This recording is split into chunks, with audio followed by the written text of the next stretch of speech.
네, 모처럼 국회가 분주한 날입니다. 정기국회 정상화 첫날 여야가 머리를 맞대고 법안 심사와 예산 심사에 속도를 내고 있는데요. 재개된 법안과 예산안 심사 과정, 또 합의의 물꼬를 튼 채용비리 국정조사를 둘러싸고 불씨는 여전하기 때문에 진통이 예상됩니다. 네, 한편 새로운 사회적 대화기구 경제사회노동위원회가 결국 민노총은 빠진 채 오늘 정식 출범했습니다. 오늘 이슈는 이 두 분과 짚어봅니다. 김현 더불어민주당 대변인, 이상일 전 새누리당 대변인과 함께합니다. 안녕하십니까? 네, 안녕하세요. 오셨습니까? 어제 국회가 우여곡절 끝에 정상화에 합의를 했습니다. 저희가 굳이 득실을 따지기는 어렵겠지만 그럼에도 불구하고 여야 득실을 좀 따져 본다면 어떻게 좀 총평을 하실 수 있을까요? 일단은 국회를 보이콧을 했고 그 보이콧의 주 내용이 대통령의 사과, 그다음 더불어민주당의 사과, 그리고 어저께 합의됐던 이 채용 비리 관련한 국정조사였고 그다음에 조국 수석에 대한 해임. 까지 포함되어 있으니까요. 네 가지 요구 중에 하나를 가지고 이제 된 거기 때문에 실익이라고보다는 정치권 전반에 대한 국민들의 불신을 고조시킨 측면이 있고 그다음에 걸핏하면 보이콧하는 그 자유한국당의 이미지가 국민들에게 지탄을 받았다고 볼 수 있겠습니다. 15번째 벌써 그 보이콧을 했고요. 그리고 무엇보다도 예산안 심사가 졸속적으로 처리되고 진행되는 것에 대한 국민적 분노가 컸기 때문에 어쨌든 물꼬는 터서 채용 비리 국정조사를 하는 걸로 하고 이제 정상화가 된 건데 여튼 이런 식으로 정치권이 또는 야당이 사실은 지금 이제 감사원 감사를 놓고 그 결과에 따라서 국정조사를 하겠다라고 되어 있는데도 불구하고 보이콧을 선언하고 지금 안 한 지 한 열흘 넘었던 거잖아요. 결국은 예산안이 졸속 처리될 수밖에 없는 한계에 봉착해 있어서 나갈 때는 그렇게 나갔고 들어올 때는 어쨌든 채용 비리 건으로 합의는 됐지만 또다시 이런 식으로 보이콧을 해서 국회를 마비시킨다거나 이런 소위 떼쓰기 정치 이런 게 과연 국민들에게 무슨 도움이 되는지에 대한 질문을 하지 않을 수가 없습니다. 그래서 이번에 이 보이콧은 철저히 김성태 원내대표가 내년에 있을 당대표 경선용 아니냐 내지는 당내 갈등을 다른 방향으로 물꼬를 틀기 위한 하나의 정치적 수단으로 삼았기 때문에 제가 볼 때는 자유한국당이 손해본 경우다라고 말씀을 드릴 수 있을 것 같습니다. 네. 저는 이걸 온전히 야당 탓으로 돌리기는 어렵다고 보고 야당이 문제 제기했던 것은 야당이 인사청문회를 할 때 지금 장관 후보자들이 많은 흠결이 야당 판단에는 있었단 말이에요. 그래서 인사청문 보고서 채택을 하지 않은 가운데 대통령은 밀어붙여서 장관을 임명한 경우가 벌써 8번째 정도 나왔기 때문에 대통령의 사과를 요구한 거죠. 인사청문 취지가 완전히 훼손됐다고 판단한 거니까. 그다음에 조국 민정수석 경질 이야기한 것도 그 인사 문제에 대한 일종의 책임을 야당은 요구했던 거죠. 근데 야당의 제가 보기엔 원래 생각은 대통령께서 사과하시리라고 생각했겠습니까? 그리고 조국 민정수석 경질 아마 속으로는 안 할 거로 봤을 거고 결국은 서울교통공사에서 이제 불거진 이 고용 세습 문제 이것들이 사실은 지금 전수조사를 하고 있습니다. 1,450여 개의 공공기관 전수조사를 하고 있는데 이건 굉장히 심각하다고 보고 있는 거죠. 이에 대해서 여당이 국정조사를 좀 미루고자 하는 그런 생각이 있었기 때문에 이번에 이제 예산 문제를 가지고 결국은 국정조사하고 소위 말해서 물물교환한 셈이죠. 근데 국회 보이콧 저는 늘 보이콧은 그다지 적절하지는 않다고 봐요. 그런데 이 사실은 지금 우리 김현 의원이 그 문제를 지적하셨지만 이 보이콧은 지금 여당이 과거에 많이 쓰던 전술이에요. 근데 야당의 일종의 얻어내기 위한 수단이죠. 그런 맥락에서 지금이라도 어제 합의가 된 건 다행인데 문제는 이미 말씀하신 대로 470조에 해당하는 예산안에 대한 졸속 심사가 굉장히 우려가 돼요. 앞으로 실제적으로 주말 빼면 일주일 남았는데 밤을 새서라도 해야 되겠지만 결국은 이번에도 부실 심사로 이어질 수밖에 없다. 이 문제와 관련해서는 그 여당이 그동안의 정치력을 좀 더 발휘했다면, 예컨대 국정조사를 좀 일찍 수용을 했다면 뭐 국회 파행은 좀 기간은 줄었을 거란 말이죠. 그러니까 뭐 밤을 새서라도 제대로 해야 되겠다. 그리고 앞으로 이 예산안 심사 문제를 가지고 또 국회의 다른 정치 현안을 가지고 연계하는 거, 이런 문제에 대해서는 여야가 이런 건 좀 지양하는 어떤 제도적인 방안을 찾아야 되겠다, 이런 생각입니다. 알겠습니다. 네. 국정조사 얘기를 좀 하자면요. 뭐 큰 틀에서 합의는 했지만 구체적 논의로 들어가면 뇌관이 여전히 남아있는 건 분명합니다. 특히 시기, 채용 비리 시점을 2015년 이후의 것만 가지고 국정조사를 할 것이냐, 그 전도 할 것이냐. 김성태 원내대표 얘기 들어보면 원칙적으로는 2015년 이후다. 뭐 예외적으로 그 전, 그러니까 강원랜드 채용 비리도 그 전은 예외적으로 할 수 있다, 이런 입장인 것 같습니다. 일단은 시기와 대상을 놓고 이제 첨예하게 갈등이 있을 수밖에 없죠. 예. 그리고 특히 강원랜드의 경우는 최웅집 전 강원랜드 사장이 최근 법정 진술에서 두 의원의 직접적인 그런 그 강압 내지는 요청이 있었다라는 얘기를 진술을 했지 않습니까? 그동안에 그런 얘기가 안 나왔고 당사자들도 대부분 혐의 내용을 부인했고 그 혐의 내용이 부인된 그 기초하에서 어쨌든 뭐 무혐의 받은 측면도 있지 않습니까? 지난번에 그 춘천지검에 예. 근무했던 검사의 고백이 있었는데 그것이 그러니까 사실은 좀 제대로 조사가 안 된 상태로 이제 덮어진 거잖아요. 그래서 결국은 강원랜드 문제와 이 서울교통공사 이 두 문제를 중점적으로 다뤄야 된다라는 거고, 두 번째는 이것이 정략적 대상의 수단이 돼서는 안 된다. 이걸 예. 묵과할 수 없다라는 게 홍영표 원내대표의 강한 입장이었습니다. 지난번에도 제가 말씀을 드렸지만 박원순 현재 서울시장에 대해서 망신을 주거나 아니면은 터무니없는 그 흠집 내기로 갈 수도 있기 때문에 국정조사하는 부분이 제대로 된 국정조사가 될 수가 없다라고 본 거였기 때문에 이제 감사원 감사 결과를 보고 법과 제도의 문제를 좀 다루려고 했던 것이 이제 저희 더불어민주당의 입장인데, 더 이상 이제 예산안이 다루어지지 못하는 것을 두고 볼 수 없기 때문에 어쨌든 합의는 했지만, 야당의 입장에서 특히 자유한국당에서 두 국회의원에 대해서 이제 조사를 할 수밖에 없는데 그 두 분을 글쎄 과연 할 수 있을까요? 저는 특히 권성동 의원의 경우는 법제사법위원장을 했었던 분이고, 저희가 끊임없이 재척 사유가 있다고 했음에도 불구하고 자유한국당이 두둔했던 의원입니다. 그리고 이제 염 의원도 마찬가지. 어쨌든 굉장히 이제 특유의 이제 재척 사유가 있는데도 불구하고 활동을 했던 측면이 있었던 거고, 그것이 자유한국당 안에서 용인이 됐습니다. 그렇다면 현역 의원이기 때문에 또 국정조사가 진행되면 불출석하면 그만이다고 한다면 과연 국민들이 이걸 어떻게 이해할 거냐의 문제이거든요.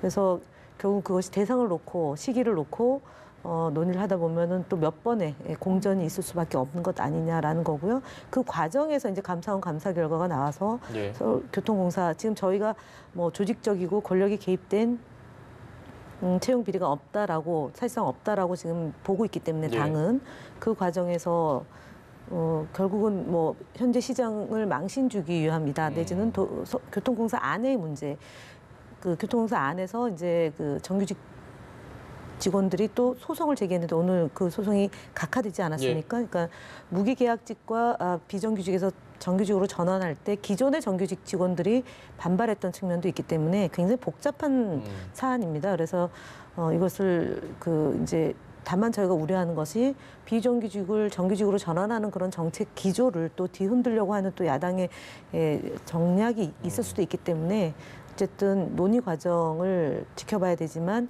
궁극적으로는 어쨌든 그 정규직화하는 문제는 변경을 할 수 없는 거잖아요. 그래서 그런 문제까지 다 포함해서 정치권이 정말 이 문제를 슬기롭게 잘 해결해낼 수 있을 건지는 국민들이 지켜보고 있다는 점을 말씀드리겠습니다. 네, 그러니까 지금 2015년이 좀 논란이 되는 이유가 사실은 강원랜드 때문이잖아요. 말씀해 주신 대로. 이 부분 좀 포함이 돼야 한다고 보시는지 의견이 어떠십니까? 이 문제는 사실은 여야가 정정당당했으면 좋겠어요. 그러니까 지금 이 한국당에서는 2015년 1월부터 이야기를 하는데, 문제의 강원랜드에 연루된 두 의원들 지금 재판받고 있는데, 이분들과 관계된 시점은 2012년, 13년이라는 거죠. 그런 건데 저는 지금 사실은 초점은 저는 강원랜드는 아니라고 봐요. 왜냐하면 강원랜드의 문제는 이미 뭐 검찰 수사에서 많이 드러났고 또 온상 회복도 일부 되고 그다음 재판이 진행 중이에요. 그러니까 더 문제가 되는 건 지금 고용세습 문제인데 서울교통공사뿐 아니고 이 전국의 공공기관 이야기란 말이죠. 그러니까 한국당이 정말 이 본질적인 문제의 심각성을 한번 제대로 짚어보겠다면 강원랜드를 이렇게 감싸 안을 이유는 없다 이런 생각이에요. 그래서 시점을 가지고 여당하고 2015년 1월 이후 이렇게 하면은 아마 법안 처리가 굉장히 어려울 수 있어요. 국정조사 법안 처리가. 그래서 저는 뭐 한국당 의원들은 지금 뭐 재판 불구속 기소 상태에서 재판을 받고 있기 때문에 또 법적 판단은 따로 나오기 때문에 정정당당하게 처리하고 문제는 서울교통공사에 관련된 또 다른 공공기관에 관련된 고용세습 문제를 제대로 파헤쳐 보는 게 좋겠다. 그런데 오늘 민주당의 홍영표 원내대표 말씀은 합의문에는 이제 정기국회 끝난 다음에 국정조사 하는 거로 돼 있는데 감사한 결과를 좀 지켜보고 하자는 식으로 약간 아마 박원순 시장을 염두에 둬서 그런지 몰라도 아마 국정조사 시점은 저는 가능한 한 빨리 당겨서 정기국회 끝나면 바로 하고 그다음 뭐 홍영표 원내대표가 아니 지금 서울교통공사에서 잘못된 게 드러나지 않지 않았느냐. 근데 그걸 그렇게 인식하시는 건 잘 이해가 안 되더라고요. 왜냐하면 교통공사 인사차장의 경우는 자기 부인, 식당에서 일하는 부인, 비정규직, 무기계약직을 정규직으로 바꿔놓고 부인이라는 걸 숨겼단 말이죠. 그래서 직위 해제까지 됐습니다. 그다음에 처음에는 108명이 친인척 관계인 걸로 드러났어요. 근데 지금 115명까지 늘어났습니다. 그런 과정. 그다음에 교통공사의 사회이사 박윤배 씨가 이 문제를 제대로 짚어야 된다고 했더니 교통공사 사장 김태호 사장은 박원순 시장의 측근인데 좀 논란이 가라앉고 난 다음에 짚어보자 이런 식으로 해서 그 사회이사가 사퇴까지 했기 때문에 교통공사의 문제는 상당히 저는 꽤 심각하다는 관점에서 파고들어야 된다는 이런 생각이고 야당이 야당다움을 발휘해 줬으면 좋겠다. 그다음에 전국에 있는 공공기관. 이것도 지금 뭐 마사에도 벌써 100여 명의 친인척 무기계약직에서 정규직으로 전환된 분들이 100여 명이나 되고 다른 공공기관도 많이 나타나고 있어요. 그러니까 이거를 권익위가 전수조사는 하고 있지만 국정조사를 하려면 굉장히 광범위할 겁니다. 그러니까 가능한 한 야당 입장에서도 여당의 요구를 어느 정도 수용한 다음에 야당의 요구도 관철하면서 이 문제의 본질적인 문제를 짚어봐야 되겠다. 왜냐하면 지금 대학가에서 저 학교에서 아이들 가르치고 있지만 백이 있으면 직업을 갖고 유백 유죄라고 그러고 백이 없으면 직업을 못 갖는다. 무직이라고 말이죠. 이러니까 그 청년들의 좌절이 굉장히 심각해요. 그러니까 지금 교통공사의 임직원들의 단순히 친인척이라는 이유로 아주 수월하게 정규직으로 가는 이런 길들이 만약에 확 트여 있다면 이거는 정말 문 대통령께서 말씀하신 생활적폐 차원에서 정부 차원에서 또 정치권 차원에서 제대로 짚고 해결책을 제시해야 되겠다. 이런 시간이 생각입니다. 오늘 많지 않아서 주제를 빨리 좀 넘길게요. 오늘 이제 경제사회노동위원회가 출범을 했는데요. 민주노총이 일단 빠졌습니다. 그 이유는 둘째치고 어제 민노총이 총파업을 했습니다. 김 의원님께서는 어제 총파업을 좀 어떻게 보셨습니까? 일단은 뭐 그러니까 참여한 사람을 놓고 이제 해석이 좀 분분한 것 같습니다. 이제 민노총에서는 더 많은 인원이 참석을 했다는 거고, 그다음에 이제 실제 뭐 9만 명이 참석했고, 그다음에 현대자동차의 노조원을 빼면 사실은 단위 사업장에서 나온 뭐 노조원들이 그닥 그렇게 많은 규모는 아니다라고 얘기를 하는가 반면에 일단은 그러니까 정부 쪽에서도 지금 현재 민주노총의 그 파업으로 응대하는 태도가 맞느냐라는 점에 대해서 이제 여러 분들이 지적이 있습니다. 그래서 지금 오늘 경제사회노동위에 참석을 안 한 것도 좀 애석한 일이고 계속 그러니까 집회를 통해서 또는 파업을 통해서 힘을 과시하는 형태로 해서 이 문제를 접근하는 것은 이전의 그런 상황하고 좀 다른 것 같습니다. 이거는 이제 대통령도 말씀하셨지만 통 큰 타협, 예. 그다음에 희생을 좀 나누는, 고통을 좀 나누는 식으로 해야 되는 문제 아니냐. 이제 탄력 근로제 문제하고 주 52시간 문제하고 최저임금의 문제지 않습니까? 대통령께서도 사과를 한 내용입니다. 임기 안에 2020년까지 10,000원 최저임금을 하겠다는 약속을 좀 지키지 못할 것 같다라는 점에 대해서 사과를 했던 것이고, 그다음에 이제 경제 사정이 우리나라뿐만 아니라 전 세계적으로 어려움이 있는데 이것을 어려움을 극복하는 과정에서 포용 성장을 위한 문재인 정부의 노력이 노동자의 일방적 희생만을 강요하는 것이 아니기 때문에 예.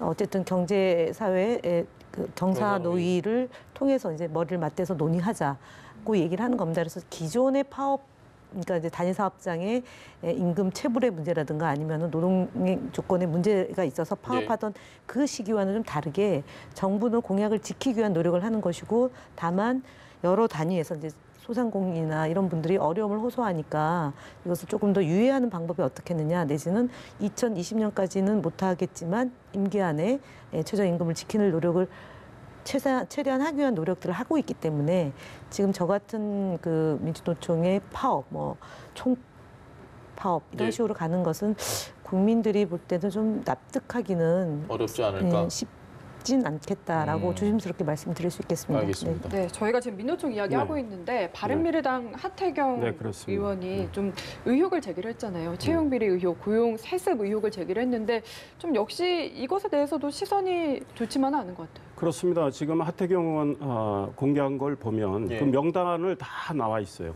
그리고 회사에서 작성한 거예요. 그 민노총 금속 노조 산하에, 울산 지부 산하에 기업에 있는 민노총 지부죠. 올해도 10명 그 직원의 소위 친인척, 자녀를 비롯한 친인척 10명을 채용하라. 올해 채용됐잖아요. 그다음에 새로 그 노조의 집행부가 출범하기 전에 그 회사 채용 공고도 못 내게 하고 자기들의 명단 전달하고, 그다음에 2012년, 13년에도 30명을 했단 말이죠. 이게 비단 그 회사만의 일이 아니라고 봅니다. 민노총 산하의 전국의 모든 노조들이 이런 걸 하고 있다고 봐야 돼요. 근데 지금 민노총을 바라보는 국민의 시선은 매우 따갑다. 이거를 민노총 알아야 됩니다. 올해만 하루에 21번꼴로 시위를 했고요. 6,600번 시위를 했습니다. 민노총이 제일 많이 시위했고. 김천시장실의 경우는 무단정거까지 했습니다. 불법을 하는데도 공권력은 제대로 지금 제동을 걸지 않고 있습니다. 민노총은 이제 권력 집단이 됐습니다. 이 권력 집단으로서 국가와 국민을 생각하느냐? 전혀 없어요. 온전히 자기네 밥그릇만 생각하고 있는데, 이런 행태들이 국민들이 지금 매우 아주 화가 나 있는 상황이에요. 아마 국민의 시선이 따갑기 때문에 어제 총파업을 그렇게 예고를 하고 석 달 전부터 이야기를 했지만 겨우 민노총 조합원의 10% 정도밖에 나오질 않았고, 그나마 나온 사람들 대부분도 광주영저 일자리에 반대하는 현대 기아차 노조 그쪽 관련 사람들이에요. 그러니까 민노총 요구가 너무나 무리하기 때문에, 그리고 국민의 시선이 아주 차갑기 때문에 스스로 동력을 잃고 있다. 근데 정부가 민노총한테 지금 여러 주문을 하고 있습니다. 그런데 제가 보기엔 좀 더 단호하게 주문을 해야 돼요. 노동개혁 제대로 하자. 민노총은 얻을 걸 너무 많이 얻었다. 당신들도 양보를 해야 된다. 그다음 울산의 그 회사처럼 고용세습, 이거 생활적폐다. 민노총 앞으로 이런 일 하지 마라. 이거는 법적으로 제대로 다스리겠다. 이렇게 해서 단호히 대처해야 되겠다. 알겠습니다. 이런 생각입니다. 마지막 주제 짚고 넘어가시죠. 이재명 지사 이야기가 요즘 뉴스에 많이 나오는데요. 뭐 경찰이 김혜경 씨의 지메일과 동일한 다음 아이디 접속지, 마지막 접속지가 자택이었다. 이재명 지사. 그 이야기를 기자들이 질문을 했을 때 평소에 사이다 발언 많이 했잖아요. 근데 이번에는 답변이 좀 애매합니다. 이게 정치는 정치인이 하는 것 같지만 결국은 국민이 하는 거다. 이건 어떻게 저희가 좀 해석을 해봐야 될까요? 김 의원님 생각은 어떠십니까? 글쎄, 뭐 연일 뭐 경찰 발로 나오는 그런 얘기에 대해서 일일이 답변을 안 하겠다는 취지 아닌가 싶습니다. 제가 볼 때는요. 네. 특별한 의미가 더 있는 것 같지는 그건 아니고요. 네. 근데 그동안 사실 해왔던 뭔가 강력하고 좀 단호한 반박과 생각하면 좀 애매모호한 것 같기도 한데요. 그렇습니다. 국민들의 이제 최대 관심사가 됐습니다. 그런데 지금 경찰을 통해서 나오는 이런 이야기들이 이제는 그 해경군 김 씨가 결국은 이재명 지사 부인 아니냐, 이런 생각들이 굉장히 짙어지고 있는 거죠. 그러다 보니까 지금 이재명 지사도 문제가 된 이 아이디 이메일 아이디 다음에서 나온 건데 지금 구글 계정에 있는 그 트윗은 구글 본사가 개인정보 보호 때문에 알려주지 않아서 누구인지 모르지만 네. 그 아이디하고 똑같은 아이디를 다음 이메일 계정에 썼는데 사실 한 사람이 아니면 그렇게 쓰지 않겠죠. K6310000 네. 이 아이디를 썼다가 이제 이 아이디를 문제가 되니까 지난 4월 수사에 들어가니까 이걸 삭제한 거 아니겠습니까? 예. 그다음에 그리고 그 삭제한 그것이 마지막 시점이 이재명 지사 자택이니까 네. 그렇다면 그 부인이라고 생각할 가능성이 굉장히 커졌고요. 이 여러 가지 우연의 일치라고 보기에는 너무나 어려운 많은 것들이 있습니다. 그러니까 2016년 7월인가요? 지금 그 김혜경 씨가 예. 카스를 했지 않습니까? 카카오 스토리. 예, 예. 안드로이드 폰으로 했어요. 그러다가 아이폰으로 바꿔요. 바꿔서 이제 그 해경군 김씨 트윗이 나오는데 그때 김혜경 씨가 스마트폰을 바꾼 시점하고 똑같아요. 그러니까 아이폰으로 그때 바꿨단 말이에요. 이런 것들을 보면은 결국은 이재명 지사의 부인이 이런 걸 하지 않았을까라는 생각을 갖게 돼요. 그러니까 여론조사에서도 이재명 지사가 도대체 한번 물어보자 그랬는데 경찰 발표가 맞다고 생각하는 분들이 훨씬 압도적으로 많지 않습니까? 그래서 이제는 이재명 지사가 부인하고 이야기해서 좀 이제 진실 고백을 할 때가 됐다 이런 생각입니다. 사실 뭐 진실 여부를 저희가 알 수는 없겠지만 민주당 입장에서 고민스러운 건 분명히 맞는 것 같습니다. 지금 내부 분위기나 이런 건 좀 어떤가요? 공식적으로 저희는 예. 일단 사법 당국의 수사도 있지만 법원의 판단까지 지켜보겠다라는 게 당의 공식적인 입장이고요. 변함은 없습니다. 네. 그 안민석 의원이요. 네. 좀 내가 만약에 이 지사라면 좀 정치적 책임을 지겠다라는 그것이 식으로 사실이라면 이런 단서가 있습니다. 그래서 이게 보면 이제 당 안에 이런 이제 사건이 발생하면 의견들이 분분하게 나오는 것은 정당에서의 그동안 늘 있어 왔던 것입니다. 근데 이것이 마치 이번 사건에만 있었던 것처럼 된다라면 제가 볼 때는 좀 아닌 것 같고요. 최근에 이제 공개적으로 입장을 낸 의원들이 이제 한 세 분 정도 있는데요. 세 분들이 얘기하는 한 분, 그러니까 거의 맥락이 같습니다. 이것이 이제 결과를 봐야 된다고 사실이라면이라는 전제가 있습니다. 그런데 이재명 도지사는 사실이 아니다라고 명백하게 부인하고 있기 때문에 당에서는 이 문제가 더 뭐 거론이 됐다거나 논의되거나 그렇지는 않습니다. 언론에서는 관심이 많고 일부 국민들한테는 관심이 많겠지만 저희 당으로서는 지켜보겠다라는 게 공식 입장입니다. 네. 알겠습니다. 네, 알겠습니다. 김현 더불어민주당 대변인, 이상일 전 새누리당 대변인과 함께했습니다. 말씀 잘 들었습니다. 네, 고맙습니다.